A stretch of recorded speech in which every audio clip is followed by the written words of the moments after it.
The Royal Mail Ship, RMS Titanic, was designed to be one of the greatest achievements of an era of prosperity, confidence, and propriety known as the Gilded Age.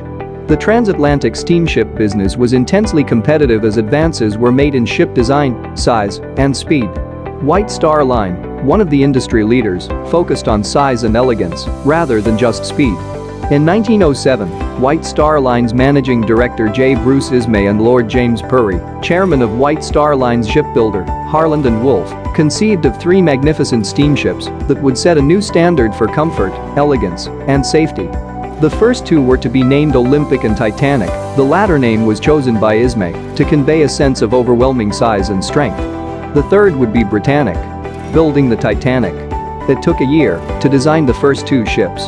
Construction of the Olympic started in December 1908, followed by the Titanic in March 1909. The Belfast shipyards of Harland and Wolff had to be redesigned to accommodate the immense projects, while White Star's pier in New York City had to be lengthened to enable the ships to dock. During the 2 years it took to complete the Titanic's hull, publicity about the ship's magnificence made Titanic a legend before its first cruise. The launch of the completed steel hull on May 31, 1911, was heavily publicized. The ship was then fitted out, which involved the construction of the ship's many facilities and systems, its elaborate woodwork, and elegant decor.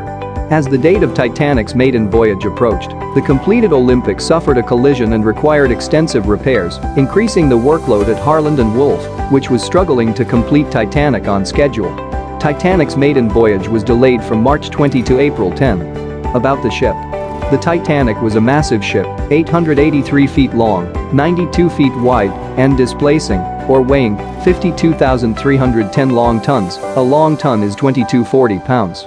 It was 175 feet tall from the keel to the top of the forestacks or funnels, almost 35 feet of which was below the waterline. The Titanic was taller above the water than most urban buildings of the time. There were 3 real smokestacks, with a 4th dummy stack added to increase the impression of its size and power, and to vent smoke from the ship's numerous galleys. At the time, the Titanic was the largest ever movable man-made object. While the ship itself was massive, it was also designed to be a symbol of modern safety technology. It had a double hull of 1-inch thick steel plates and 16 watertight compartments sealed by massive doors that could be instantly triggered by a single electric switch on the bridge or automatically by electric water sensors. The original design called for 32 lifeboats, but White Star Line thought the boat deck would look cluttered and reduced the number to 16 for a total lifeboat capacity of 1,178. This capacity exceeded the current regulations requiring space for 962, even though Titanic was capable of carrying some 3,500 passengers and crew. The maiden voyage of the Titanic had more than 2,200 passengers and crew aboard. The press labeled the ship unsinkable.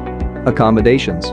The accommodations aboard the Titanic were considered the most modern and luxurious on any ocean and included electric light and heat in every room, electric elevators, a swimming pool, a squash court, a Turkish bath, a gymnasium with a mechanical horse and camel to keep riders fit, and staterooms and first-class facilities to rival the best hotels. First-class passengers could glide down a 6-story, glass-domed grand staircase to enjoy the finest cuisine in the first-class dining saloon that spanned the width of the ship. For those who desired a more intimate atmosphere, the Titanic also offered the chic palm court and veranda restaurants and the festive Café Parisien. The liner had 2 musical ensembles rather than the standard one, and 2 libraries, first and second class. Even the third class, or steerage, cabins were more luxurious than the first-class cabins on other steamships and boasted amenities like indoor toilet facilities that some of Titanic's emigrant passengers had not enjoyed in their own homes. The doomed maiden voyage of the Titanic. The ship's much publicized maiden voyage lured British nobility, members of American society and industrialists, as well as many poor emigrants hoping to begin a new life in America. The journey began at Southampton, England, at noon on April 10, 1912. By nightfall, Titanic had stopped in Cherbourg, France, to pick up additional passengers. That evening it sailed for Queenstown, Ireland, and at 1:30 p.m. on April 11, the ship headed into the Atlantic Ocean toward New York City. The weather was pleasant and clear, and the water temperature was about 55 degrees Fahrenheit. The winter of 1912 had been unusually mild, and unprecedented amounts of ice had broken loose from the Arctic regions. Titanic was equipped with Marconi's new wireless telegraph system, and the 2 Marconi operators kept the wireless room running 24 hours a day. On Sunday, April 14th, the fifth day at sea, Titanic received 5 different ice warnings, but Captain Edward Smith was not overly concerned. The ship steamed ahead at 22 knots, and the White Star's managing director J. Bruce Ismay hoped to arrive in New York a day ahead of schedule. On the night of April 14, 1912, wireless operator Jack Phillips was busy sending passengers messages to Cape Race, Newfoundland, to be relayed inland to friends and relatives. He received a 6th ice warning that night, but didn't realize how close Titanic was to the position of the warning, and the message never reached Captain Smith or the officer on the bridge. By all accounts, the night was uncommonly clear and dark, moonless but faintly glowing with a sky full of stars.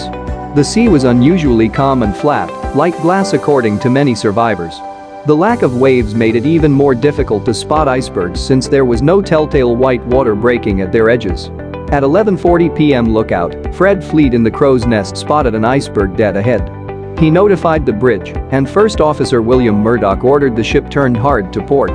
He signaled the engine room to reverse direction, full astern. The ship turned slightly, but it was too large, was moving too fast, and the iceberg was too close. Just seconds later, one of the greatest maritime disasters in history began unfolding.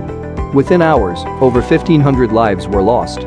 What really happened to the unsinkable Titanic remained a mystery until September 1, 1985, when a joint American and French team would discover it. Only recently has the significance of Titanic most notably been given by Northern Ireland, where it was built by Harland and Wolff in the capital city, Belfast. While the rest of the world embraced the glory and tragedy of Titanic in its birth city, Titanic remained a taboo subject throughout the 20th century. The sinking brought tremendous grief and was a blow to the city's pride. Its shipyard was also a place many Catholics regarded as hostile. In the latter half of the century, during a 30-year sectarian conflict, the Titanic was a reminder of the lack of civil rights that in part contributed to the Troubles. While the fate of Titanic remained a well-known story within local households throughout the 20th century, commercial investment in projects recalling RMS Titanic's legacy was modest because of these issues.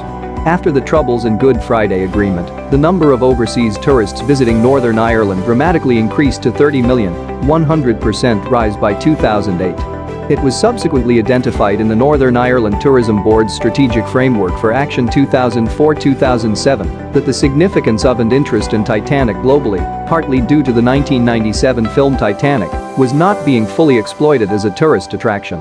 Thus, Titanic Belfast was spearheaded, along with some smaller projects, such as a Titanic Memorial.